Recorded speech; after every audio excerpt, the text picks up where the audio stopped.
Did your student license expire and now you want to transition to Blender from Maya and ZBrush? Well, you're in the right place.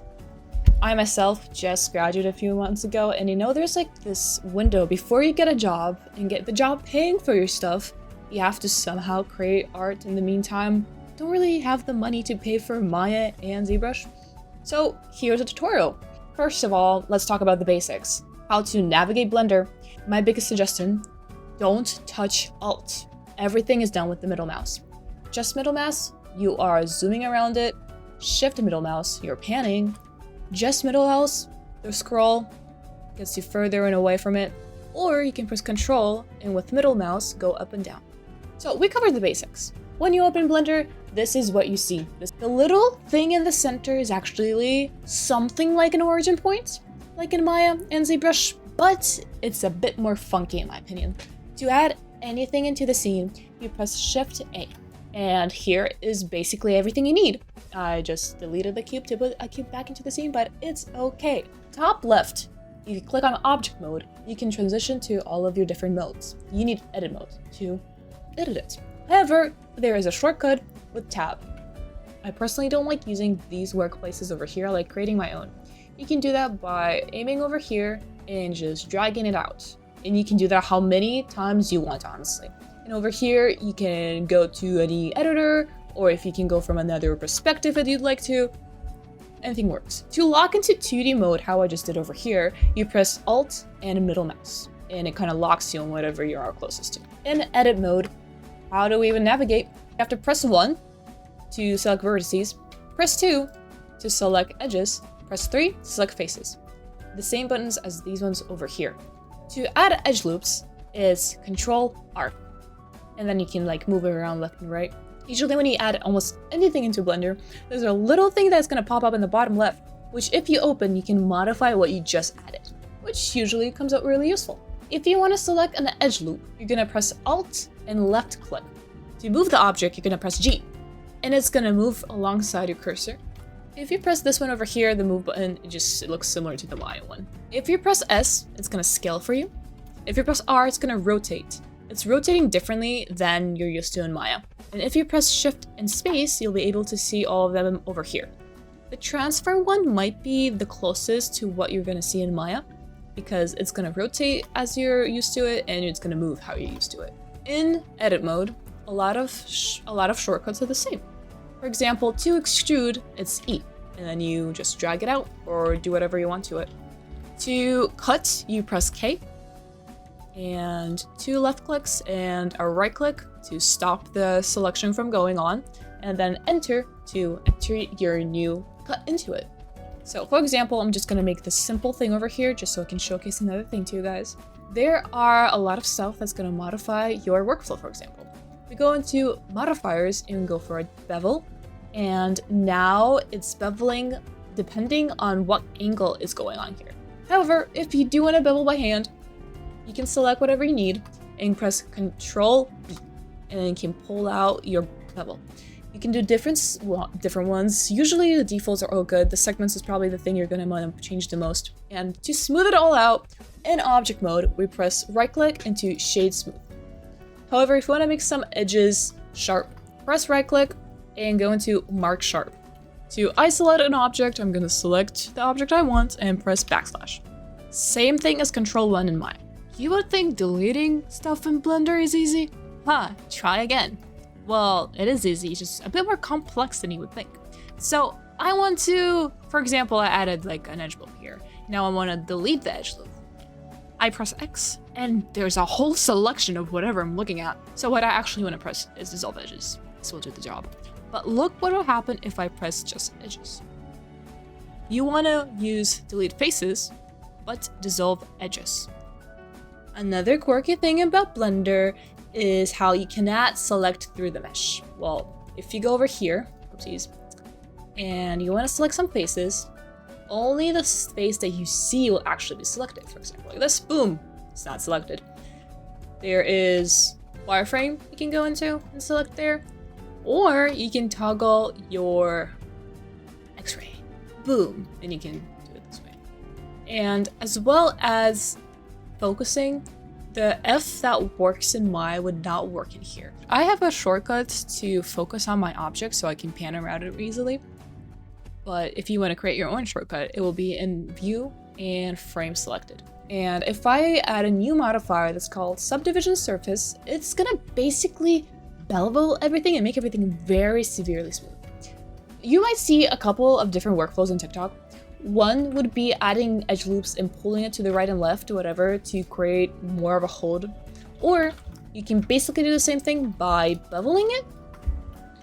However, there's another way of going about it, and it's creasing. Shift-E allows you to crease, and you can go either all the way to 1 or let it go a little bit in the middle. Afterwards, if you want to apply the modifier, you have to be in object mode. Go over here, select Apply. Or you can hover above it and press Ctrl-A. To delete history and something like that, it's Ctrl-A, and you can delete whatever you need. Usually I go for all transforms, and that's going to recenter the pivot. The pivot point is usually where this little thing over here is. And you want to move it. You can move it by pressing Shift and right-click and just put it everywhere you want it. However, sometimes it's really hard to like get in the center of something, or like if it's something complex or more, it might be a bit tricky. You can select it, for example, if you select 4 of these spaces and press Shift-S, you can choose where the cursor is going to. You can go, for example, cursor to selected, and it's going to be in the middle of your selection. And you can, of course, play with this. Cursor to active is going to go to the middle of the last selection. Cursor to grid, to the grid of our selection. So you get your cursor there, you go into object mode, set origin to 3D cursor. And that's how you get it there. So it's a bit funky, but... So talking about sculpting, you can go into sculpting workplace over here, or change it to it over here. Remesh is like the zero mesh and dino mesh at the same time. You just have to have that in mind. You can change the density of it by pressing R and moving your cursor left and right to figure out how dense you want it. And pressing Ctrl R is gonna apply it. When it comes to mirroring, it's over here. And if it doesn't mirror, you wanna delete your history, how I showed you prior. This is the standard drawing brush that I always use for like big chunks. Then if you are from ZBrush, you might recognize these clay ones. I might want to make this a bit more dense for this. The clay ones look very similar to clay tubes. You can play around with it as well in remesh as you go if you'd like to. Then these two crease polish, there are actually 2 of them that are really nice. They allow you to get some more detail in. So Shift F allows you to make this stronger. Pressing F itself allows you to make it smaller or bigger. And also there is Ctrl F, which allows you to change the angle of it, which you usually kind of only use for stencils. Also, there's a lot of very different flat brushes. So I would always use H Polish and ZBrush. My to-go is flatten and contrast. It's not specifically the same thing, but it gets the job done as I want it. There is a lot of different brushes that allow you to simulate that ZBrush doesn't really have, to my knowledge at least. For example, if you're making realistic clothes, this is your to-go place. It basically does it for you. So now you're asking me, but I want to use the workflow in ZBrush of subdivision levels. Well, we can do that here too. In the modifier, there's multi-resolution that allows me to go up some levels. And every level I go up, I can add some details onto it. Maybe let's do like a pretty heart. I'm not on my drawing tablet right now.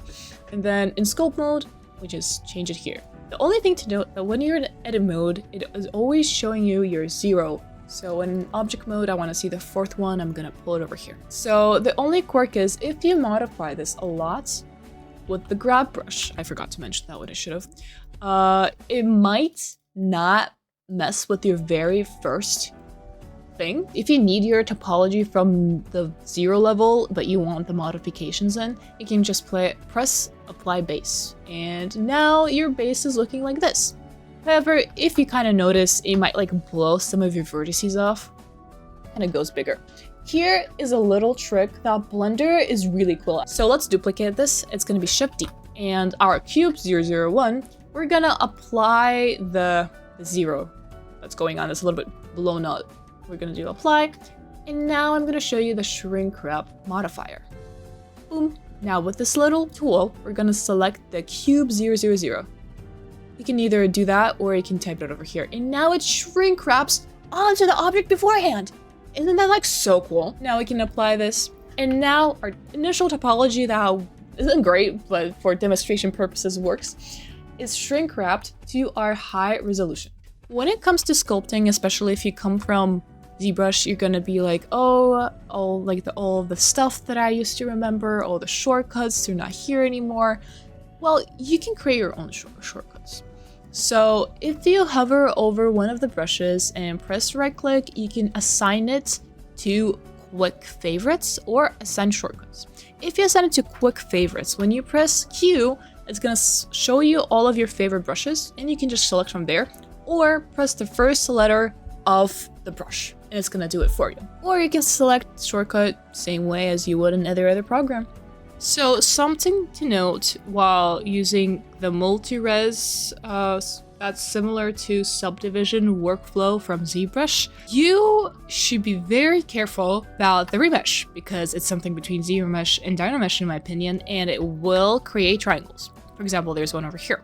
Even though overall it looks like it's free of triangles, it's just because it's a very basic shape. And additionally, the topology is not ideal at all. So what happens when you use multi-res? It creates a lot of edge loops in between your topology, and if your topology has triangles, well, Blender has like a tough time figuring out if you're gonna go to multi-res level 7 and then trying to get some details in. And you might notice that at one point, you're not getting the details you want. You just can't go higher. The best solution would be to retopologize when you get the basic forms, and then after retopolization, you can add your multi-res modifier to get your details in. And secondly, if you are using the very destructive workflow, there is a way to make it a bit better. So there's Dynamesh over here. It is similar to Sculptra in ZBrush. Let's pretend that this is like the lowest I can go, whatever, and my details are not getting in. I turn on Dynamesh, and now I can get more details in. If I lower this, I'll be able to get even more details in. So yeah, this is basically like Sculptra, and there are different modes you can play with. Another interesting thing is, when you spawn anything, it's gonna go and center on your origin. That's just how it is. On the right, you're gonna see all of your information that you can easily move and check. But let's talk about some cool things that are cooler than a Maya, in my opinion.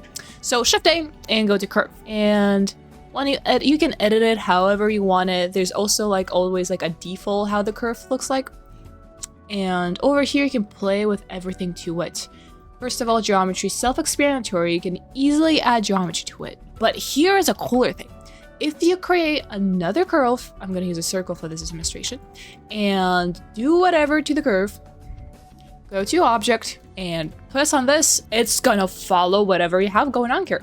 And you can make it smaller, you can have more into it. So curve tool is much more friendly and versatile in my opinion. There is something similar with sweep mesh in Maya, but this is just more simple. There's so many cool modifiers that I won't be able to go through right now, but I pulled out one of my projects that I'm working on right now for a zigzag contest to showcase just what kind of modifiers I usually use. Here I'm using multi-res so I can go between my low res and my high res easily. Then I have an array, not too sure how to pronounce it, that allows me to do like multiple objects following each other. And then I put in a curve modifier that follows the curve that I have behind over here. So I get this very easy object without having to place it. Same thing goes with the spine pieces over here. And this over here, I already merged it into an object by right clicking and converting it to a mesh. But this was about 5 different curve tools on top of each other to get all of this detail in, to get all this. These over here are all curves that are following one of these shapes. Over here is a wireframe and a shrink wrap modifier on top of each other. Now let's talk about UVing. I'll get a new cube into the scene, doesn't really matter. And over here, I'm gonna go to UV editor. And in edit mode, it already has my UVs. To see the UVs, you have to have them selected, unfortunately. This is like a quirky thing that Blender has that I don't really like. And to select everything, you can press A, boom, have everything selected. And to cut, you right click and go to mark scene. Boom. To select one of these, it's going to be 4. That's going to be selecting the island. When it comes to materials, this is the material thingy over here, or you can go into shader editor. Better if you go into both. And when you create a new material, this is what comes up. If you're knowledgeable on Unreal, this is basically just like Unreal nodes, and it's similar to Maya nodes as well. As for rendering, because Blender's really good with rendering, honestly, you go into search and camera. I go back to my 3D viewport, and I can get my camera looking however I want, and right click and set to active camera. There is a shortcut to it, but I personally never had to use it. And now anything you have in your camera, just gonna go and do it.